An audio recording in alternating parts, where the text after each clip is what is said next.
So we are going to start making the hazelnut sandwich cookies. Okay, and the milk chocolate ganache is one beautiful thing. Like the cookie dough also has the hazelnut butter. The ganache also has hazelnut butter. So from here, what you can also think of doing furthermore with the ideas that you have as part of this cookie is like I have the hazelnuts itself. Okay, so I'm just going to start with making the butter. I don't want to tell you like, okay, use the hazelnut butter. Obviously, there's peanut butter that's available in the store. You could use that in the exact same measurements to make everything in peanut form. But hazelnut, well, it's available. It's that exotic part of the nut group. And I just wanted to start from making the butter itself. So then you could use any nut to make that butter, and how we could incorporate that nut butter into the ganache and flavor the ganache into that nut butter flavored ganache. It could be dark or the milk, but then we are using milk here to keep it like less bitter. Now, first step is to make the hazelnut butter, and then I'm going to make the cookie, and then also I'm going to make the hazelnut milk chocolate ganache. And the ganache has to set. I'm just going to put it in the fridge while I'm going to send the cookie to the oven to get baked. And once the ganache is set, cookie is baked, then we will put together and then sandwich and complete making the cookie. Okay, as the first step, now there is mixie, the regular kitchen mixie, and then these are the hazelnuts. They are not toasted. I'm just going to put it inside the jar here. Okay, and I'm going to grind. Now this mixie is like quite good and quite powerful as well. So this has just given me the butter. So depending on how good your mixie is, you have to be sure like how long it is going to take for you. Now, if it is like really very powerful, it will grind and then get the butter. But now if it doesn't, then a little bit of oil could be needed.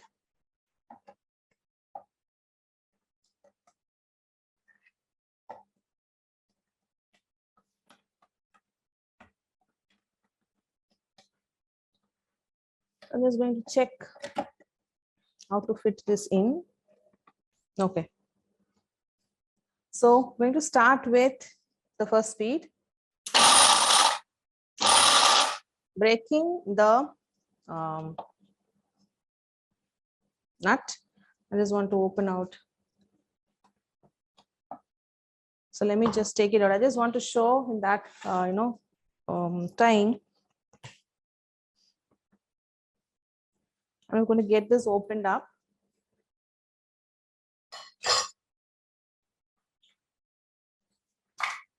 Okay, thank you.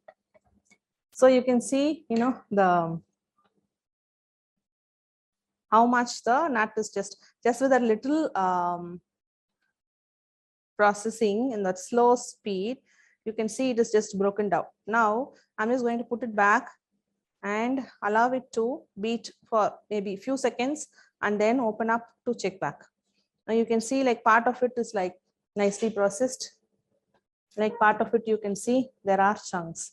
Now I'm just going to take out a little bit for the crunchy peanut butter.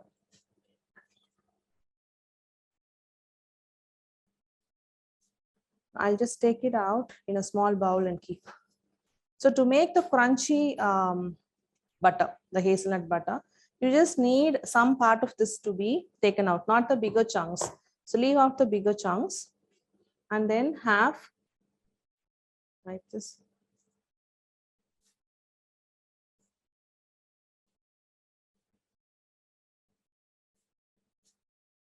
Okay, so I'm just going to use another bowl and then transfer some of the crunchy part. So obviously a little beaten and then take from there and remove off the bigger chunks. So this I will add it back, and that will just not make it very smooth, but it will just give me the texture.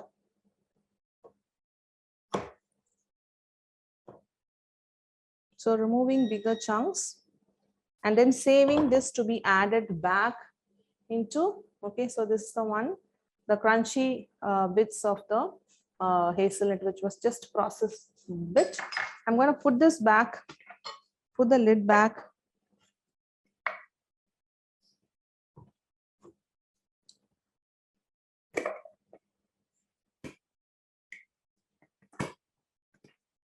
Okay, get this in and okay, going to start processing maybe a little more than the slow and see what's happening.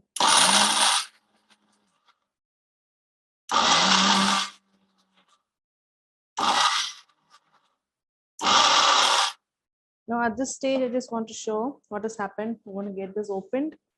The lid is a bit tight.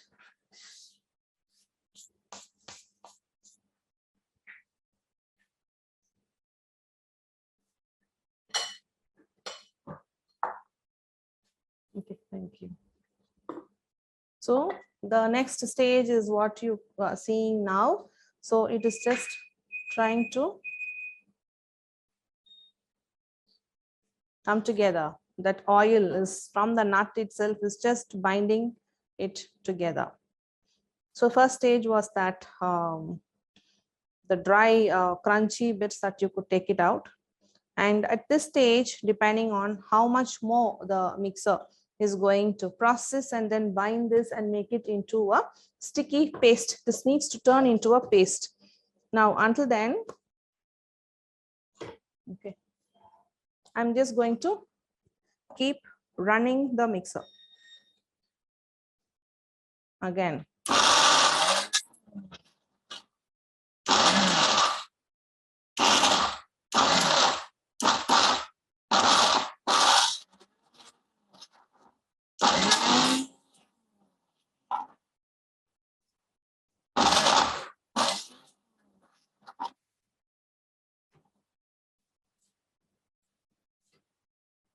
So you can see the oil is just coming out. It's binding itself like a really nice paste. I'm just going to continue beating depending on how much is there in the mixer.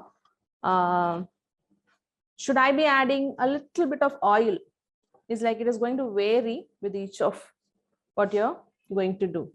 Okay, so let me process now. If the blade is able to grind itself a little more, it could just become a smoother paste all by itself. Now if the blade doesn't have enough for it to go around and beat, then a little bit of oil is needed. But still, now I'm just going to go around and beat or run the mixie. Okay.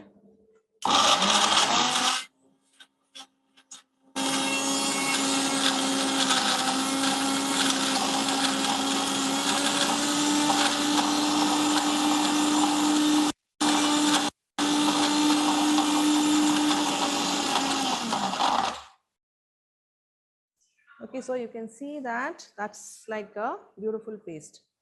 So for me, I may not need oil, but I'm just going to run it a little more.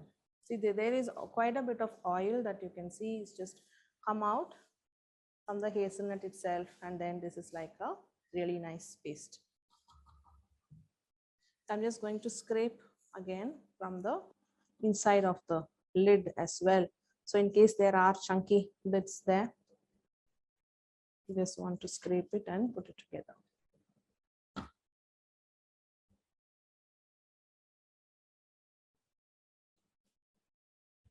So I'm also going to go inside, scrape it, and again run it for a few more minutes.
Okay. So let's see, you can see like it is a little more watery and creamier than before, right? So I think this consistency is just right and good for the hazelnut butter. So that's how you make the hazelnut butter. You could make the butter like almond butter, cashew butter, and even peanuts you can make on your own. But if peanut butter is like quite handy, what you get, then you could just stick to buying the peanut. But hazelnut is just so beautiful and the flavor is just amazing as well. So now I'm just going to remove this jar and transfer it into the bowl. Now I could maybe save some smooth butter in case I'm going to use it. But in this particular recipe, what is going to be used is crunchy hazelnut butter. So whatever crunchy bits that I have saved, I am going to mix it up in this.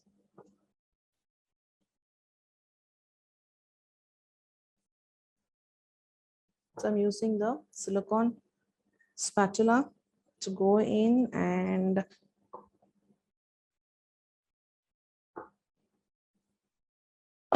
so going to extract as much from the lid of the jar.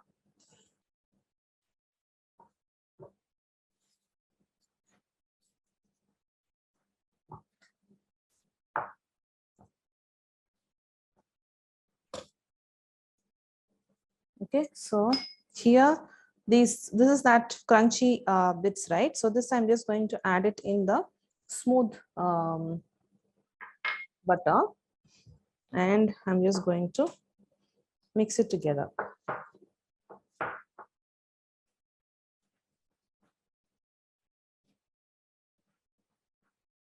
Okay, so this is the hazelnut butter that we will be using it in the recipe. Okay, so just wanted to show. So the consistency is like this. Okay, beautiful, crunchy, and just from the hazelnuts by beating without even adding anything into it, this is what we have, the beautiful hazelnut butter, right? So now going to set this aside, and then the next we could be doing the ganache, hazelnut milk chocolate ganache. So I'm just going to put this aside, and also the mixie side, and I'm going to get the induction stove back. So I'm going to use the double boiling method. Obviously you could microwave, no harm, but I thought maybe I could not get the microwaves like quite huge here on the shoot table. So the best I thought is to have the induction and show the double boil method. Now allowing the water to come to a boil, after which I'm going to simmer it down and get the chocolate. So what I have for the hazelnut milk chocolate ganache is milk chocolate itself. The brand I am using is Vanuatu. Okay, and that's the chocolate cream and then the hazelnut butter itself.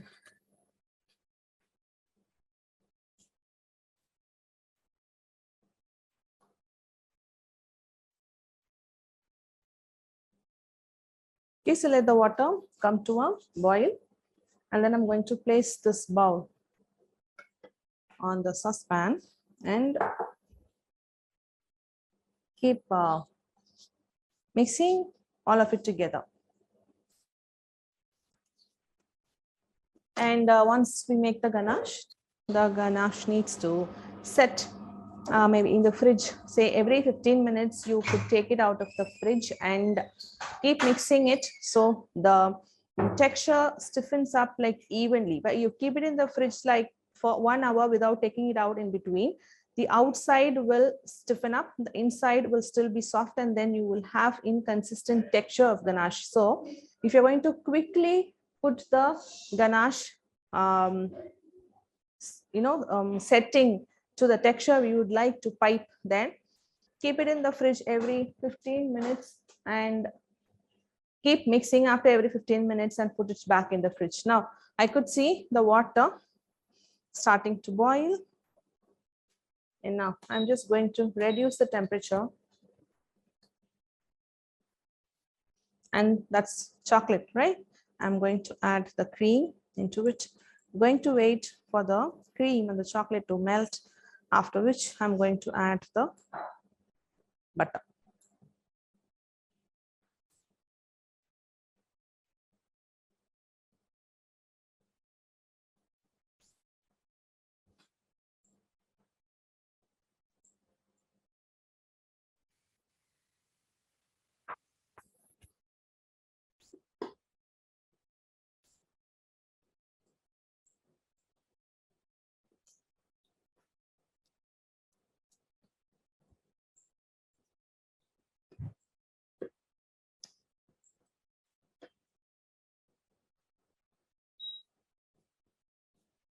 Waiting for the chocolate and the cream to melt a bit.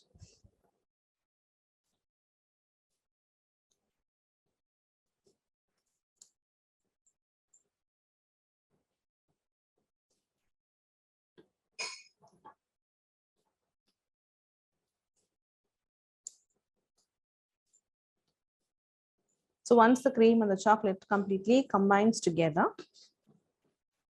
then I will be adding in the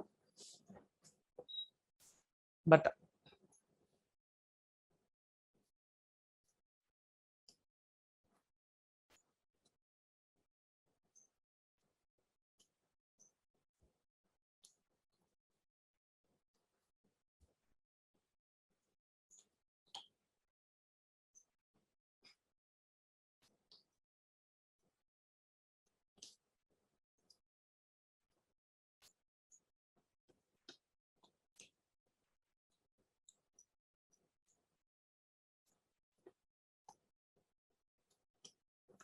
The chocolate and the cream is combining quite nicely.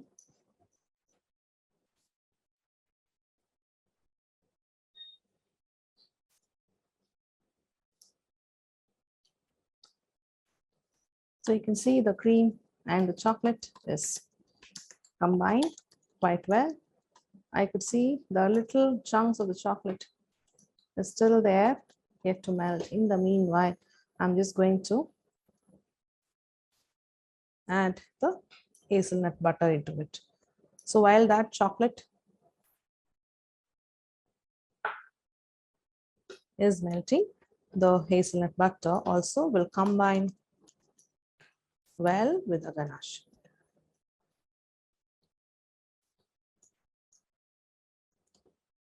So just mash the hazelnut butter. So if you don't see the chunks of the chocolate, you're quite done.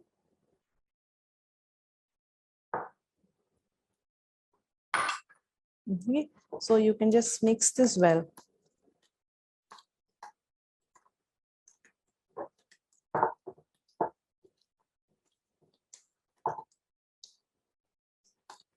So it combines pretty well.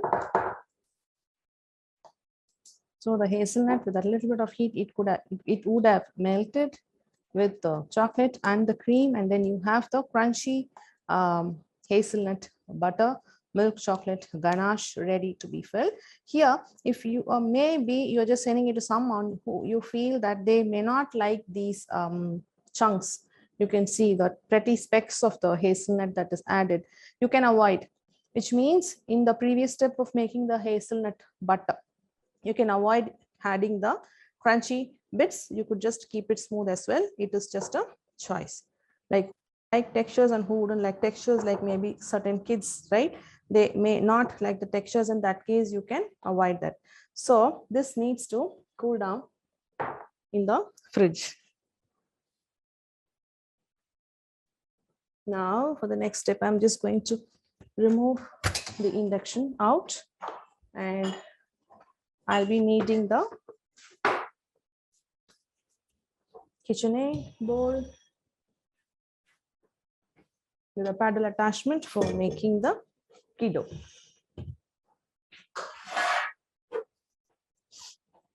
Okay, so we just need the butter to start with and both the sugars. Now for this, the oven needs to be preheated at 180 degrees Celsius. Okay, and here before adding the butter, the sugar, the egg replacer.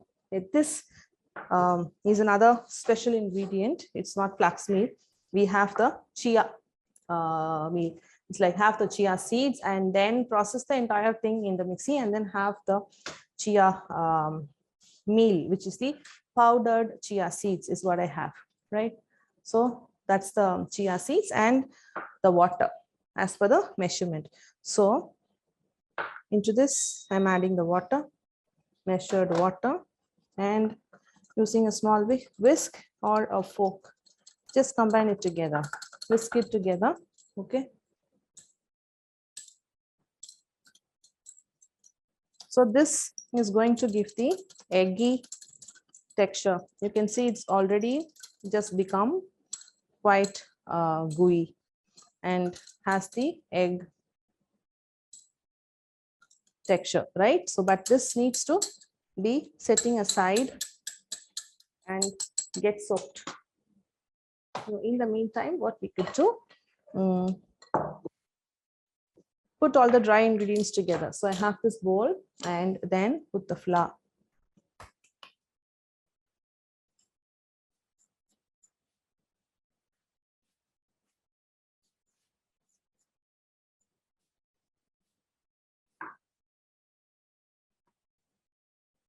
The baking powder.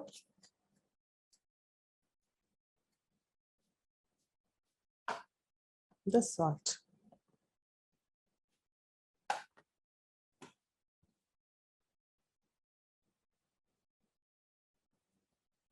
Just sifting it together and I'm just going to set it aside. So have the dry combined together.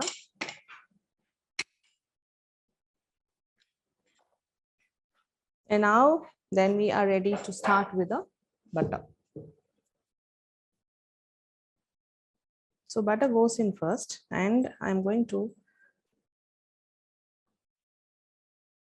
heat the butter first and soften it up because the chunks look a little not very soft. So in that case, it's preferred to first beat the butter, soften it up, and then add the sugars. Now, if the butter is quite soft already, then we could add the butter and the sugar together and then beat them together. Now that I see the butter chunks are quite firm, I'm going to soften the butter up.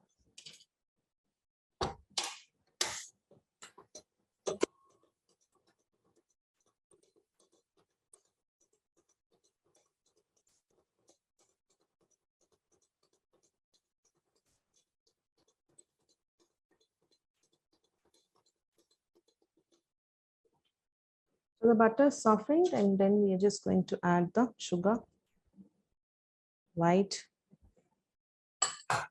and then the brown as well. Okay, so now this I'm going to beat again for 5 minutes on the medium high speed until this turns light and creamy.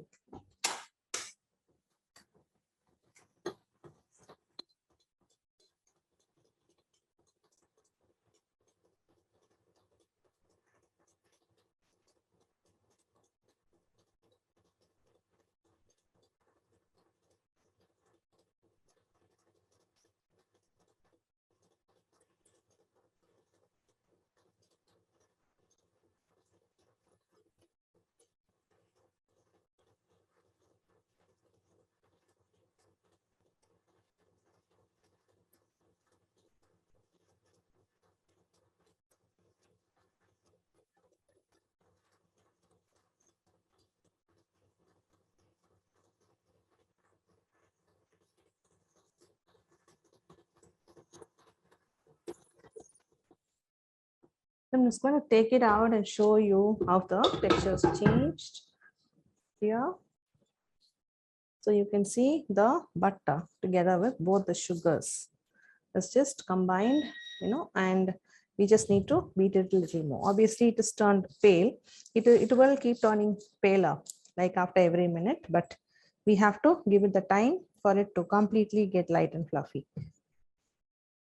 So I'm going to continue beating again on medium-high speed.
Okay, so you can see the color has changed, like pretty much lighter than what it was before. Into this, I'm going to add the hazelnut butter.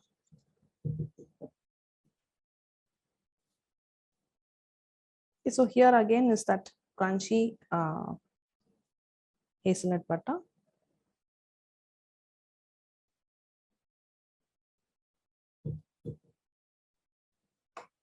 We're going to again beat this on medium-high speed for about a minute to combine well.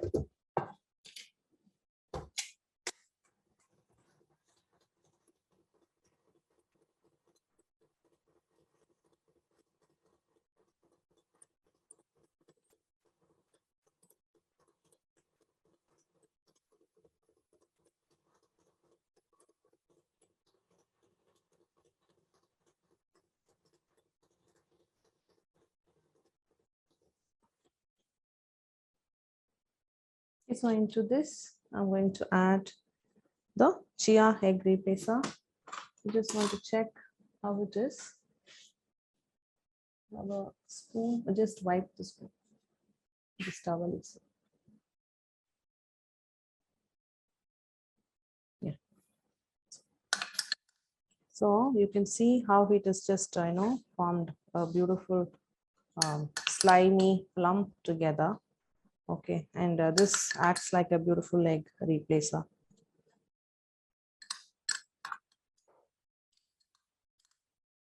I'm just going to completely scrape down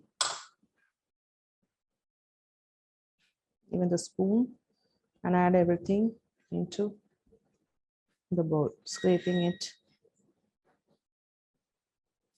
So I just don't lose out on the measured quantity. So after adding the chia, just wanted to show how the chia is added in, right? And that's how it is gooey. So put it in and then beat again for a minute.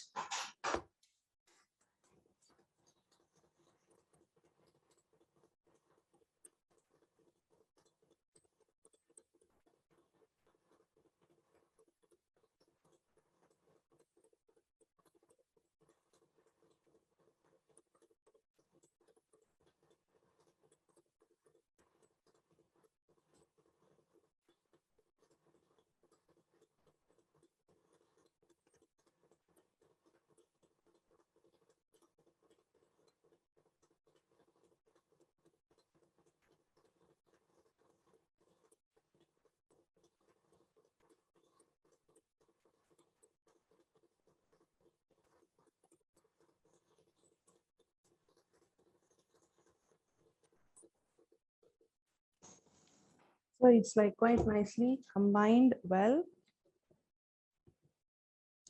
Okay, and I'm just going to remove this and add the flour. I'm just going to put it back into the mixer, the stand mixer, and beat for just 5 seconds maybe.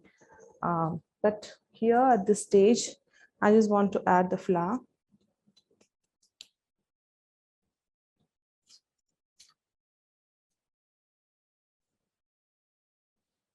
And fold it first, like when we are using the cookie dough, and uh, folding is quite enough. But like I said, you need good amount of arm power to save that. We could just beat it once to everything together. There could be just a speck of some dry flour here and there, which you just couldn't put it together by just folding. But with good arm power, if you have just folded everything in, do not beat, because we are not supposed to overbeat after this stage. Just a few seconds on low speed. That's it. And this combining it together, if you're able to do it all by yourself, then you don't have to put it in the stand mixer to beat at this last stage. Now there is the milk chocolate.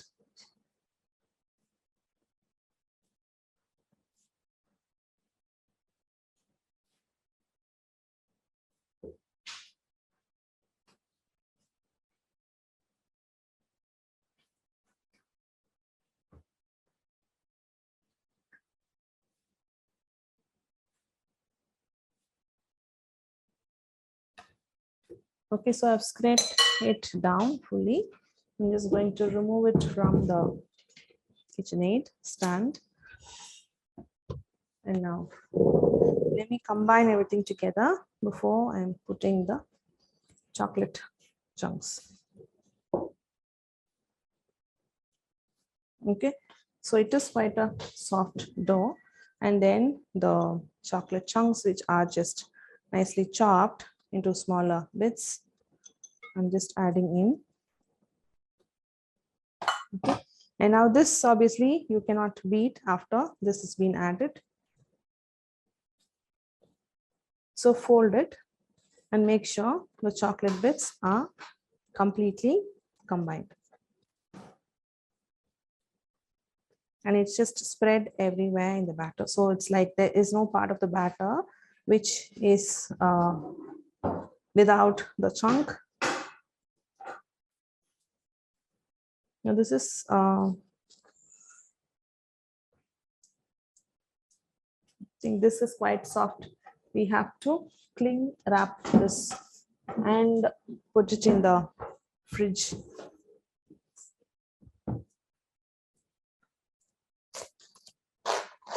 for a few minutes. So we'll be able to just take it out and make it into smaller balls.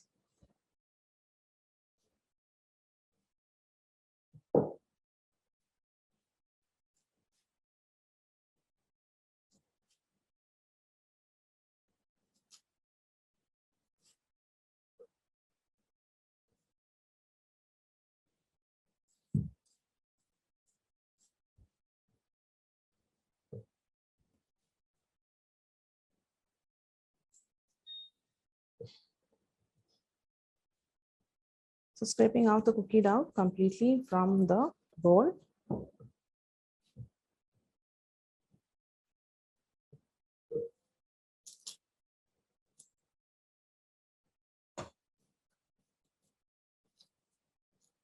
And wrapping it gently.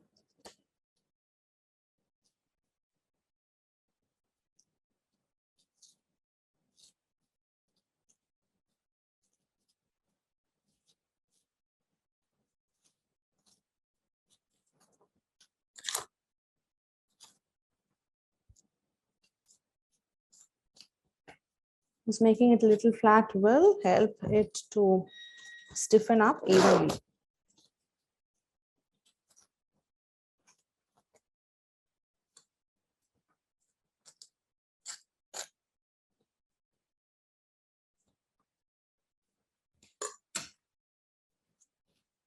Okay, so I'm going to allow some time in the fridge for this cookie dough to come out. And after which we will be putting it together, like making the balls, and then only we are just going to send it out for baking. Now we just need to bake the cookies and then get the cookies out the battery. So now we are going to continue back with the hazelnut cookie. So this just went into the fridge. It could stay there a little longer, but then let me see how I'm able to handle this. I just need to make smaller balls.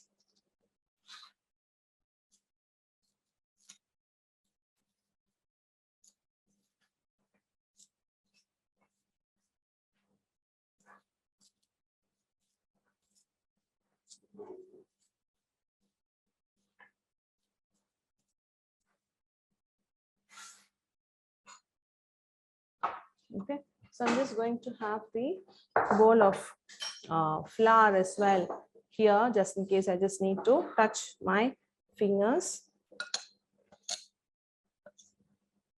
I'm also going to touch my fingers with the flour. I'm also adding flour into the teaspoon. And this adding flour part is needed only because it is not set well. Now, if it is a properly set dough, then you don't need to do that.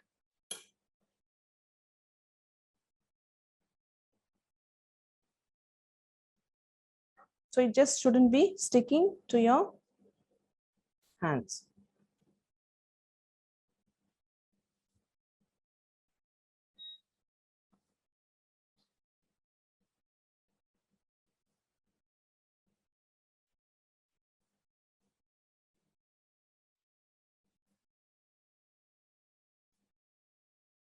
Is going to take out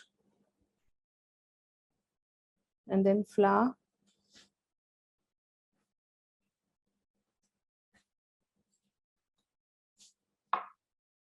There is like too much cluster of the chocolate bits, the first one. I'm just going to redo that.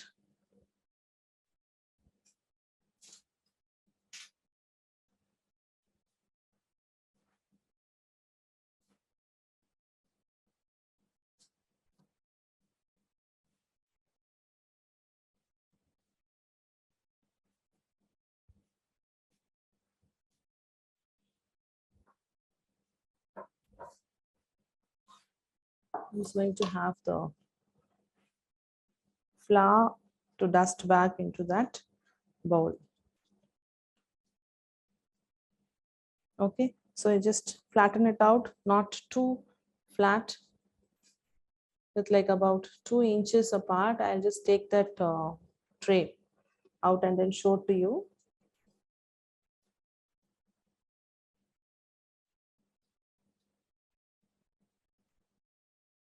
So it just shouldn't stick to your hands.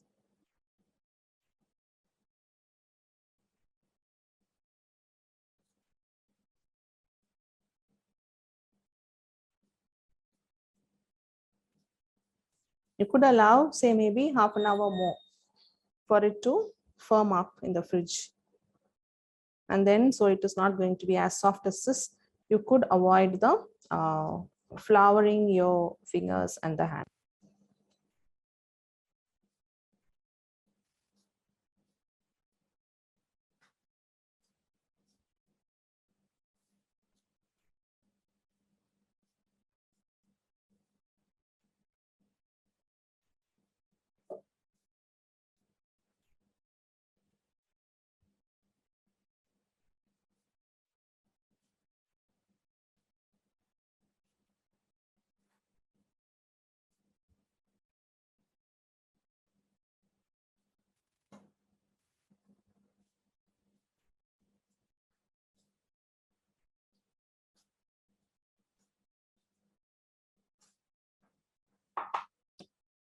So I'm just going to think I'll finish it off.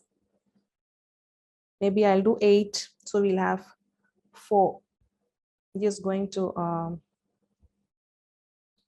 sandwich them in pairs, right?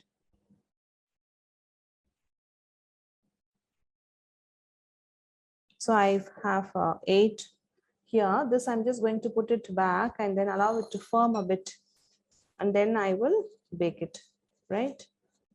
So because we just need still half an hour more for that to completely come together. Now I'm just going to adjust the shape.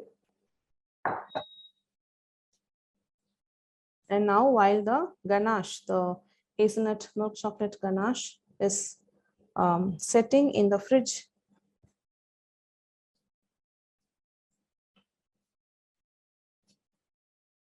so there is 8 here, 6 and then plus 2. Now this I'm just going to pop it in the oven to bake at 180 degree Celsius for about 18 to 20 minutes until the sides of the cookie turns golden brown, and also the top you could see is firmer to touch. But what you should look for is the bottom turning a bit of golden brown, but don't allow it to brown a lot because then it will just become a very crunchy cookie. But this one we are not looking for a very crunchy one, but in case you like it crunchier, not being too soft, then you could obviously increase the baking time by 2 more minutes. Okay, so now I will put this in the oven. We're back now. The cookies are baked. Sorry. I've also filled the ganache, the hazelnut milk chocolate ganache in a piping bag. Okay. So now I have just allowed it to bake a little longer. So you can see it is just quite brown, and so this is what we have. So if you don't want it as flat as this, then you don't have to flatten it out. You just have the scoops of the cookie dough. So it is also going to be a little thicker. Okay. So now I'm just going to take a pan and I'm going to start filling. I'm just snipping out one of the piping bag and then start.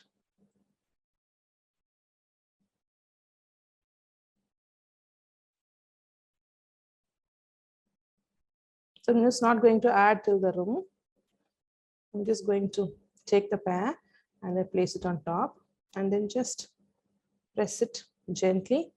So it will press and then have the filling pop out a little bit.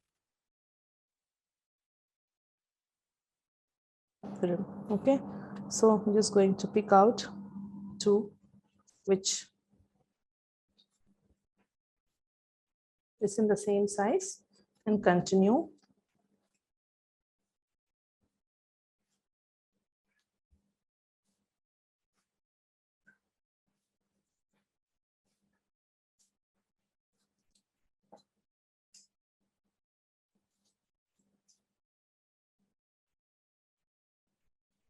So press it out a bit so you can see the ganache on the outside.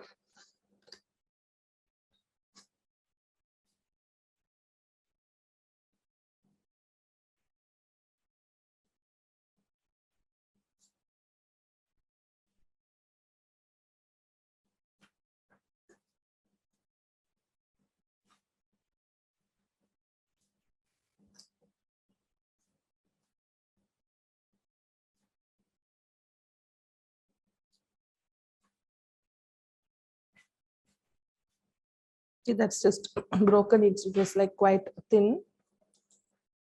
I'm just going to avoid putting that much pressure. Also, if you feel that the cookie is quite soft when you're going to put that pressure to press it down, you could freeze the cookie for 10 minutes until it just kind of firms up to avoid it from breaking. And once it is firm, you know that how much pressure you can just add to sandwich the cookie.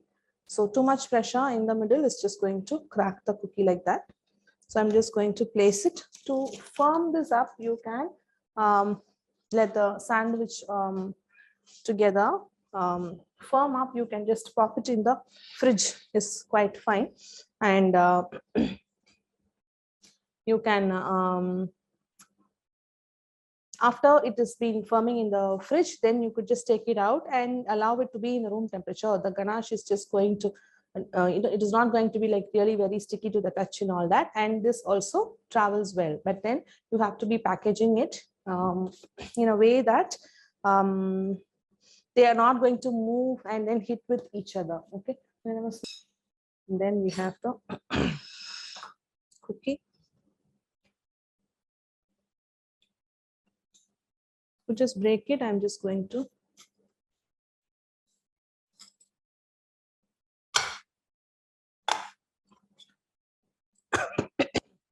so you have this beautiful sandwiched cookie, how the ganache is just nicely come together, fixing both the sides of the cookie, right? So this obviously we could bite and eat it. You don't need to have a spoon, but in case, so I'm just going to break them up like this into pieces, and that is how we dissect the sandwich cookie to see how the cream is in the center and the crunchy cookie on the outside. Okay, so I'm just going to keep the whole portion and the dissected portion together here. The rich fruit cake, I'm going to allow it to soak up, and I would be taking a video of it, how I'm just going to open it from the cling wrap and how the texture is, and then post it on the WhatsApp group for you guys to take a look. Okay, so now I want to look up and check for comments and queries. Instead of chia seeds, you could use flax meal. Yes, it's just that I have wanted to give a few different variations of the egg replacer. We had just used both of them, but then you could try both flax and chia, right? Orange peel candy. So today I'm not doing the orange peel candies. It's just crossed the time is like from 11. It's been going on, right? I will be guiding you how to make the orange peel. Okay, how to soak if baking in bacon serve. Okay, you can pour the batter in the bacon serve and then reduce the timing to maybe say if it is taken 1 hour and 45 minutes, then that bacon serve, depending on the size, is going to take anywhere between maybe 40-45, and the timing is more than your regular cake, and then the temperature will be 140 degrees, and it has to bake more. But then you have to look on the top, it has to brown, and after it is brown, a toothpick inserted will also come out clean. So the timing will differ, temperature will not change. We can't keep it in the freezer. Can we use butter paper? You can keep it in the freezer. You can also keep it in the fridge depending on the time. Like I wanted it to be quickly firming up, so I had placed it in the freezer, but then the time was not enough. You saw that the dough was quite soft. I could allow maybe some more time in the freezer, or maybe an hour in the fridge, so I should be able to just scoop it out without it sticking to my hands when I'm working with it.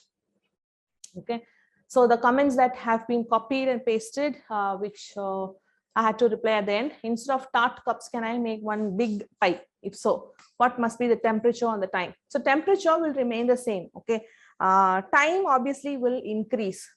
But then if it is one whole pie, either you have to cut it out and then assume you are not going to have a neat cut for every wedge, or that entire pie has to be given out like as a whole. In that case, yes, you can bake it in the bigger pie mold, but then you have to look for the top getting, so the eggless, this version, which camera see, so this one. So it is not like extremely golden, but then you can see the top. Okay, so just want to show the color. Okay, that's it. Okay, so that is the color. So when you're going to look at the outer edge turning into this color, then you could stop. But this is what you will look for in the bigger pie mold as well. And one more query, is there any other replacement for flax egg? See, flax egg itself is an egg replacer. And I suggest, see, first you want to do eggless, then we have to be having the egg replacers handy to be able to be doing the recipes in a versatile way. Okay, for a certain thing, then that nutty flax meal is very overpowering. So in certain cases like the brownies and all that is fine. But then in certain places where we don't want the flax meal flavor, then the chia egg comes into picture. So if you are very keen about and serious about eggless baking, and if you are doing only eggless baking, then having the flax meal and the chia meal, which is buy the flax seeds and the chia seeds and process it in the mixie and keep the powders with you. So they come in handy every time you are going to work with a lot of other recipes where you have to do the eggless replacement. Okay, that's it. All questions answered, right? Okay, so I suggest we have the support period, and I kind of planned for this entire Christmas baking session like 2 months back. I had to put everything together. I had to bring the trials on. I also had to plan for the products that are like, you know, dry on the outside to the touch. So they will be a right handy product that can be added into your hamper for the Christmas. Also, the shelf life of all of this has been planned in such a way that I have written it in the recipe document. You could have to first seal it airtight. Now, if you have to bake a lot of them, you could put everything like say maybe 12 at a time or 6 at a time, depending on the size of the Ziplocs you have. You put it inside and then let all the air out and seal it completely. And then maybe you could cling wrap that or make sure there is no outside moisture going into that particular Ziploc where you have stored everything, right from all the three here. And then obviously the rich fruit cake is cling wrap. Cling wrap and then put it in the fridge if you're going to send it out in a week's time. And if you're going to keep it for a longer period, then put it in the freezer, like for which like you are going to take bulk orders like 500 or 1000 numbers, then obviously you should have the facility of bigger fridge or freezer, right? So at that is when you will be able to take more orders. So obviously you should have at least a freezer space. Then everything goes inside the freezer and then they can store up to a month. That is quite fine, all of this. Okay, and if you're going to put it in the freezer, the only thing, moisture from the condensation cannot go soak up on these products, for which if you're going to store it in the freezer for long, sealing them in the cling wrap or Ziploc if you're putting, and then just not wrapping it well, allowing some gap between the cling wrap or the Ziploc inside is going to make it soggy when you're going to take it out. So keeping it airtight, I mean, taking this and keeping it open inside an airtight container and keeping it in the fridge is not the right way of storing.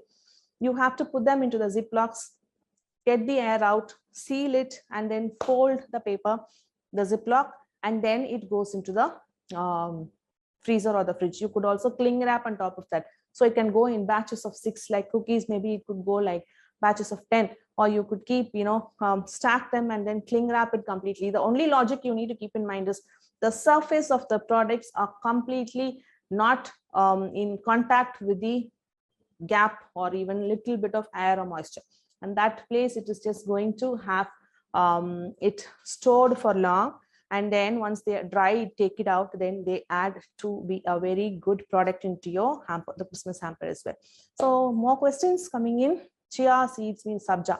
No, chia seeds and sabja seeds are not the same. You have to look for the packet itself, which says chia seeds written. That is what you will have to buy. Chia and flax seeds, does it need to roast before making powder? We just can powder it. You can roast it. I think chia we didn't roast, right? Chia we didn't roast. Flax meal we did roast. Flax meal roasted. Chia we can just process it like that. Okay, so so that's about this session. I thoroughly enjoyed making everything together, and then actually showing what I made is all the excitement about.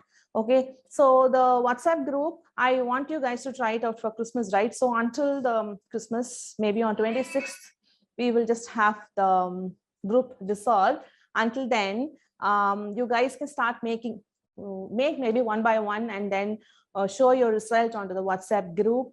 And I will just look into it. And if you're facing any difficulty when you're making it, then I will just guide you from there.